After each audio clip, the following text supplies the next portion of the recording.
MLA ke Nongpo uba Meral Bonds ulapan kan mau ba kapor kadang Biang man Khmih Biang ya ka jingya soy Soskular ya Sngewthuh Jingmut ni Memorandum of Understanding Hapdeng ke Assam bat Meghalaya hakabay day bat ki jingya kan at kaput.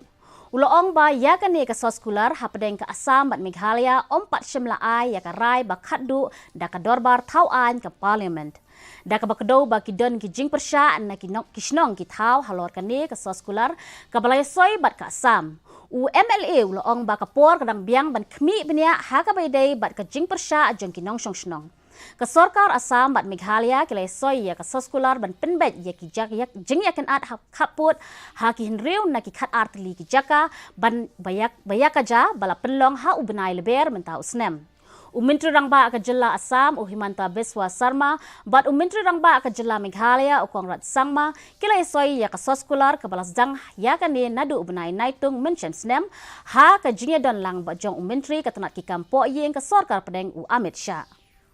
To revisit, to have more space for the stakeholder, and we have to consider all this. We should not go blindly. I'm not saying that all this while the government is going blindly. It's not that. The government is serious. If there is concern that the government has left over, it has to be looked into, revisit, and take everybody on board and take a decision and have a talk with the Union Home Ministry before it will be placed in Parliament, before any decision will be taken. That is final. So there is plenty of scope to recorrect anything has to be done at the ground. Mentapat ngin yapet ya ka jinglong jingman ka sun meneng.